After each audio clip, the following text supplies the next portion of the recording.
Well guys, we lost one. I can't believe that he actually already sold it. It kind of caught me completely off guard. What's going on guys? Welcome back to another video. Welcome back to my 3A somewhat finished rock foundation. And welcome to the day where we are gonna talk about the fact that I literally just gave away a truck and the guy already sold it. Yeah, I'm kind of shocked myself. Before we get into that information though, I gotta let you guys know two major announcements. One, Dream Diesel giveaway number 13 goes live October 1st, 2020, and you are not gonna wanna miss out what's in store. There's a big change with this one versus all the last, and I've literally had to carry for the last few videos this massive surprise on my shoulders, but I think that you guys are really gonna like it. And number two is, do you see that Dodge right there peeking out behind the Denali? Jacob Decker out of North Carolina is gonna be coming up later this week, so you're gonna see that video next week to take possession of that truck. If you didn't see that announcement, we did make it on Enthusiast Apparel, and I have mentioned it in some previous uploads, but I just wanted to remind you guys, because we still get messages every single day asking about when that announcement's going to be made. It's been made, and here is a friendly reminder. All right, guys, so if you're new to the YouTube channel, welcome. Consider subscribing. If you've been around, I know you're smashing that thumbs up button, and if you keep coming back but you're not subscribed, I have access to data which gives me visible analytics, which tells me that you're not subscribed, and I find that kind of weird. You keep clicking on the videos, but you won't subscribe, so tap that red button. Great to have you. Thanks for stopping by. Commitment's not a bad thing. Take it from me. I'm a married man, and I absolutely love my life. Okay, so that's not what we're here to talk about, though, guys. We're gonna jump right into the meat and potatoes of this video.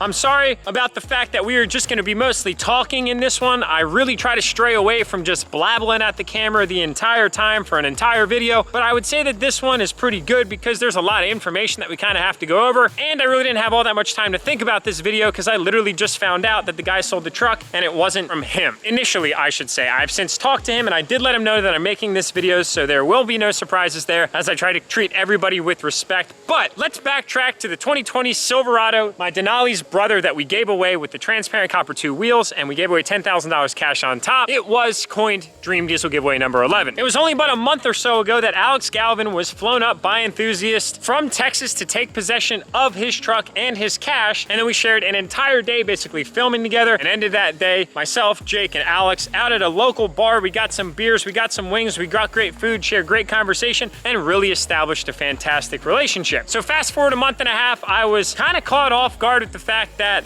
I was getting tagged by tons of you in a specific post on Instagram where this page had actually posted a picture. They went into some details about what was done to the truck, wheels, tires, whirly stuff, etc. And it was kind of like confusing because I couldn't tell if they were just sharing a picture of the truck and going into some of the mods, because that happens all the time in the Instagram truck community specifically, or if it was for sale. But I assumed by like the 30 plus tags that I had received in the one post that a lot of you really wanted to get my attention. But as life goes on, I kind of got distracted. I got off Instagram, carried on. I think I put my son to sleep, jumped back on Instagram, went into my direct messages. Side note, I actually try to answer every single direct message that I get from every single one of you because I greatly value what you have to say. It's just that genuinely there's not really enough time in the day because it's about 50 messages a day. I love you guys all. Keep sending me messages. I will respond eventually. Just give me a little bit of time. I greatly appreciate it. But anyway, what I noticed was kind of weird. There was a common theme of what do you think that questions from you guys. So I'd opened a lot of those messages, and the general basis of what was going on was, what do you think of the fact that he already sold the truck? Can you believe he already sold the truck? Are you upset that he already sold the truck? Do you feel betrayed that he already sold the truck? And genuinely, I was a little bit surprised, but not in a bad way whatsoever. And I kind of want to explain why. Sorry, I'm pacing. That's just what I do when I vlog. I can't really stand still because I feel like there's got to be movement inevitably. Like I said, there's going to be a lot of talking in this video, so just bear with me. We're getting to the point. Actually, I have to grab some water. I'll be right back. See, this is what happens when you talk too much at one time. You get a dry throat.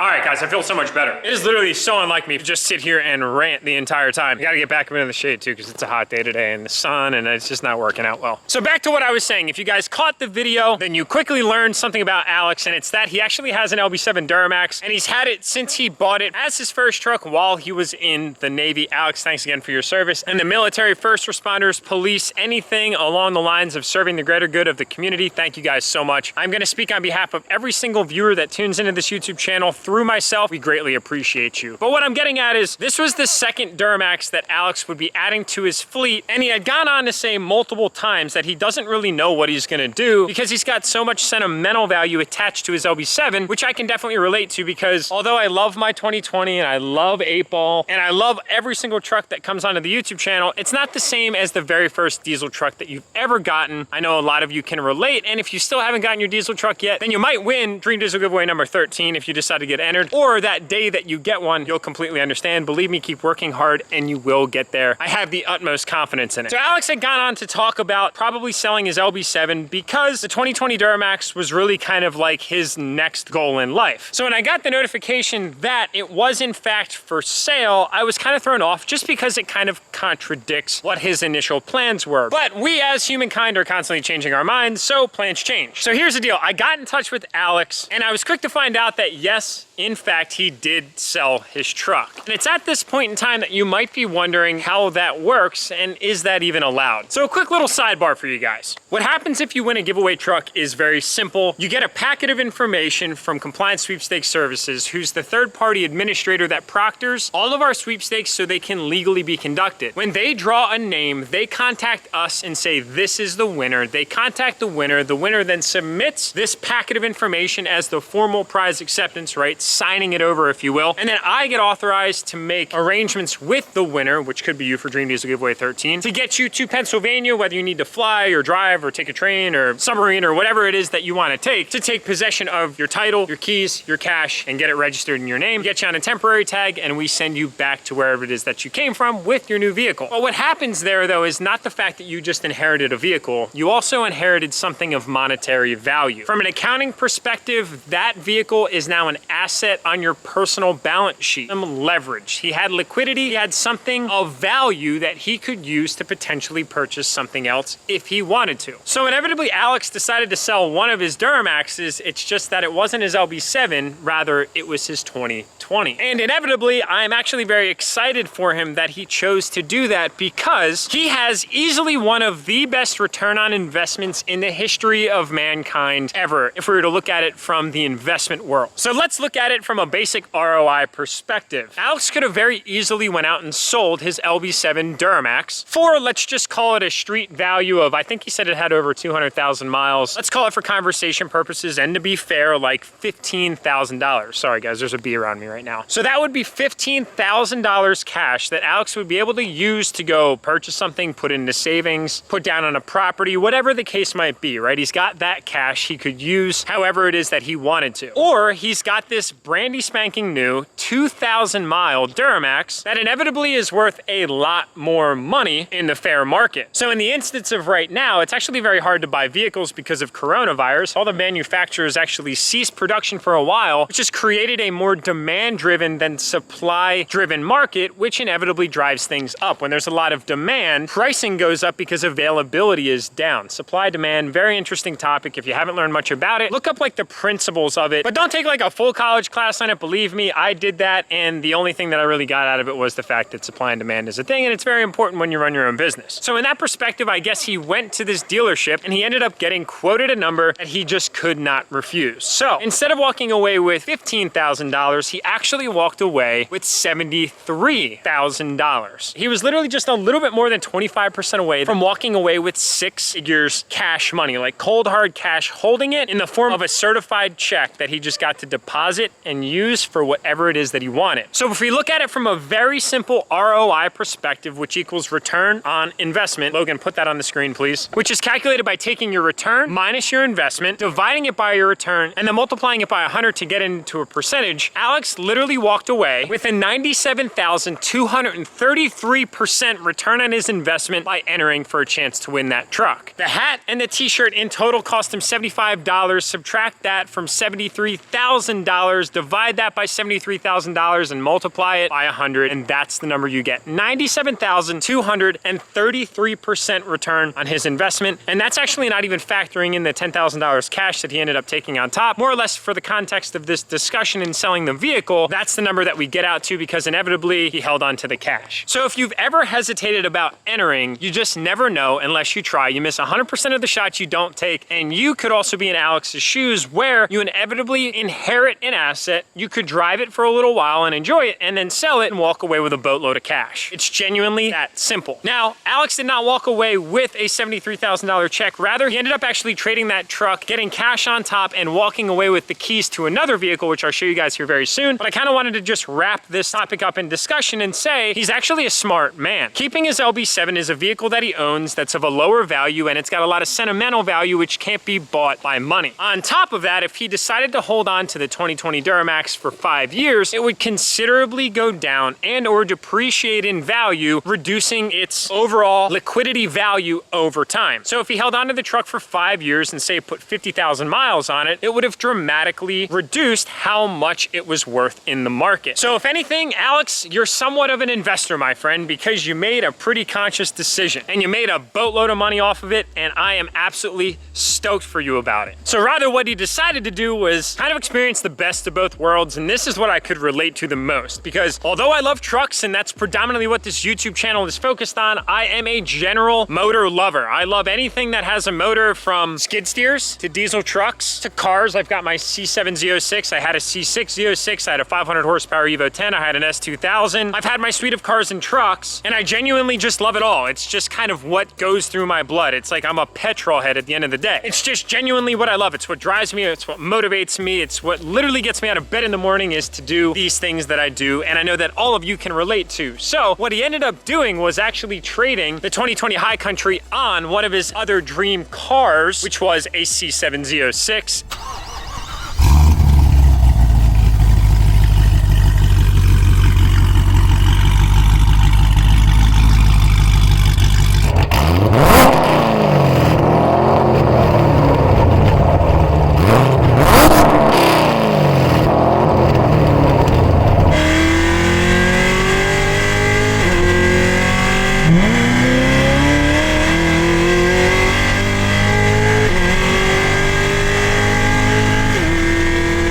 As you can see, he got himself a very nice car, and he joined the brotherhood of not only owning a diesel pickup truck, but also having a very, very nice sports car. So Alex, congratulations. I think you made a great decision, man. And if anything, I just wish you many, many happy miles experiencing life through the windshield of both your vehicles, and inevitably kind of having the best of both worlds. Now, atop that, it actually was not an even trade. He actually ended up walking away with some cash on top. So I'm sure he's a very happy guy. He sent me tons of pictures of it already, and he is just absolutely stoked. Now, in the history of all the trucks we've given away, Alex is actually not the first to get rid of the original giveaway truck that they won. As a matter of fact, Dream Diesel Giveaway #2 winner Austin Hinshaw out of Kentucky with Ron Bergendulia had actually been presented a trade where somebody was interested in his truck, had a first generation white LML, and wanted to do basically an even trade for it, which Austin did not refuse because he wanted to try something a little bit different, and inevitably had the option of doing so. So a lot of you see the fact that you can win a truck of your dreams, but you also inherit stink bug, like I just did right there. Just kidding, stink bug's not included. I'm sorry, guys. I know you want them. I have a gazillion at the farm, but sorry, they're all mine. I know you're jealous. On a serious note though, you acquire an asset, and that asset carries value that you can use however you want. If somebody buys the truck, then you have a lot of money to do with as you please for whatever it is that you're working on at that time. Buying a house, investing in a business, buying that dream engagement ring, whatever the case might be, it could be possible by winning the truck of your dreams. But on top of that, all other 10 giveaway winners are still in possession of their truck and absolutely loving them. So anyway, guys, that's pretty much like where my head is with all of this. I can't even lie, initially I was only surprised, but I was not upset in even the slightest. If anything, I feel very grateful that it provided the opportunity for Alex to make a decision with how he wanted to handle his truck, very simply. And now Jacob Decker has the same decisions to make. Does he want to drive it for eternity? Does he want to drive it, enjoy it, and then get rid of it? Does he want to get rid of it right away? Well, only time will tell, but the cool thing about it is it's his choice and nobody else's. So that being said, that's where we're gonna wrap up this video, guys. Thanks so much for listening. I know there was a lot of talking, but I think that it was really a good reason for us to kind of just catch up on a lot of details. So subscribe if you haven't already, tap that thumbs up button, and I'll see y'all Thursday when we finally reveal what Dream Diesel Giveaway #13 is.